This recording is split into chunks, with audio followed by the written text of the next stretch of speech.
कार्तिक एक पढ़ा लिखा और आज के जमाने का लड़का था। वह चाहता था कि उसकी शादी एक पढ़ी लिखी लड़की से हो, लेकिन उसके घर वालों ने उसकी शादी एक गांव की सीधी सादी लड़की से करा दी। कार्तिक ने अपने माँ बाप की बात मानकर नायरा से शादी कर ली। नायरा गाँव की लड़की होने की वजह से वह घर को संभाल लेती है और सब लोग नायरा से बहुत ज्यादा खुश भी थे। एक दिन कार्तिक नायरा से कहता है, नायरा, तुमने गांव में ज्यादा पढ़ाई नहीं करी होगी और मैं चाहता हूँ कि तुम पढ़ाई करो। लेकिन कार्तिक जी, मैं तो सिर्फ 12वीं ही पास हूँ और मेरे लिए तो इतना ही बहुत था। गांव में सबसे ज्यादा मैं ही पढ़ी लिखी हूँ, लेकिन मेरा कॉलेज जाने का बहुत मन था। कोई बात नहीं नायरा, तुम्हारी सारी इच्छा मैं पूरी करूँगा और तुम मन लगाकर पढ़ाई करना। मैं कल ही तुम्हारा एडमिशन करा दूंगा। अब कार्तिक नायरा का एडमिशन करा देता है। तभी कार्तिक की माँ कोकिला कहती है, बेटा देखो, मुझे नायरा की पढ़ाई से कोई दिक्कत नहीं है, लेकिन मैं ये नहीं चाहती कि उसको शहर की हवा लग जाए। माँ, आप फिक्र मत करो, मुझे नायरा पर पूरा भरोसा है। मैं उसको आत्मनिर्भर देखना चाहता हूँ। ठीक है बेटा, जैसी तुम्हारी मर्जी, लेकिन तुम अपनी बीवी पर नजर रखना। भले ही हम कितने भी सही हों, लेकिन सामने वाला कैसा है हमें नहीं पता। ये बात कहकर कोकिला वहाँ से चली जाती है। कार्तिक नायरा को उसकी कॉलेज छोड़ देता है। नायरा को कॉलेज पढ़ना कम और कॉलेज की लाइफ एंजॉय करने में ज्यादा इंटरेस्ट था और वे वहाँ की लड़कियों को देखती थी कि वे कैसे कपड़े पहन कर आती हैं। शाम को कार्तिक नायरा को घर ले आता है। कार्तिक जी, मेरे कॉलेज में सारी लड़कियां सादा सिंपल बनकर आती हैं और मैं साड़ी और ज्वेलरी पहनकर आती हूँ। अगर आप बुरा न माने तो मैं सादा सिंपल कपड़े पहन लूँ और जीन्स टॉप भी पहन सकती हूँ। हाँ नायरा, क्यों नहीं, तुम जीन्स टॉप भी पहन सकती हो, लेकिन हाँ शॉर्ट्स मत पहनना। माँ बहुत ज्यादा नाराज हो जाएगी और ना मुझे पसंद है। नहीं कार्तिक जी, आपने इतना ही बोल दिया, मेरे लिए वही बहुत है। आप दुनिया के सबसे अच्छे पति हो।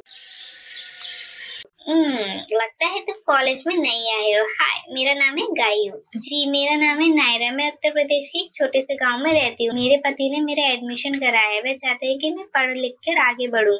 अरे वाह, तुम्हारा हस्बैंड तो आज के जमाने का है। तुम बहुत लकी हो जो तुम्हें ऐसा हस्बैंड मिला। हाँ, मैंने कभी अपनी कॉलेज की लाइफ एंजॉय नहीं करी है, लेकिन मेरा बहुत मन करता है कि मैं घूमूं फिरूं और खूब सारे दोस्त बनाऊं। तो तुम फिक्र क्यों कर रही हो? आज से मैं तुम्हारी दोस्त। आज हम सारे दोस्त कॉलेज बंक करके क्लब जा रहे हैं। क्या तुम मेरे साथ चलोगी? लेकिन कार्तिक जी, मुझे 7 बजे लेने आ जाते हैं। हाँ, तो तुम फिक्र क्यों कर रही हो? 7 बजे मैं तुम्हें कॉलेज के गेट पर छोड़ दूंगी। अब नायरा कॉलेज बंक करके क्लब में चली जाती और वहाँ सबको डांस देखकर वह सोचती है, ये लोग कितना एंजॉय करते हैं और क्या गांव की लाइफ होती है और क्या शहर की लाइफ होती है। अपनी मर्जी से जियो। हमारे गांव में अगर ये सब हो गया, न जाने क्या हो जाएगा और कितनी बातें बन जाएंगी। लेकिन मुझे क्या, अब तो मैं शहर में हूँ, यहाँ पर कोई रोक टोक करने वाला नहीं है। शाम होते ही गायू नायरा को कॉलेज के बाहर छोड़ देती है। कुछ दिन तक ऐसे ही चलता रहा। नायरा आए दिन कॉलेज को बंक करके अपने दोस्तों के साथ घूमने चली जाती है। एक दिन नायरा शॉर्ट कपड़े पहन लेती है। ये क्या नायरा, मैंने तुमसे मना करा था कि तुम शॉर्ट्स नहीं पहनोगी। लगता है तुम्हें शहर की हवा लग गई है। कार्तिक, तुम कैसी बातें कर रही हो? मेरी सारी फ्रेंड्स ऐसे ही कपड़े पहनती हैं, तो मुझे उन जैसा दिखने के लिए उनके जैसे ही कपड़े पहनने पड़ेंगे। मैं उनसे बहुत अलग लगती हूँ। नायरा की ये बात सुनकर कार्तिक बहुत ज्यादा हैरान हो जाता है और उसके व्यवहार से वह उस पर शक करने लगता है। अगले दिन नायरा फिर से कार्तिक को बिना बताए कॉलेज बंक करके शहर से दूर पार्टी करने चली जाती है और वहाँ पर वह खूब एंजॉय करते हैं। लौटते समय उन लोगों की गाड़ी खराब हो जाती है। ये क्या हुआ? गाड़ी कैसे खराब हो गई? कार्तिक जी तो आने ही वाले होंगे और ये गाड़ी को भी अभी खराब होना था।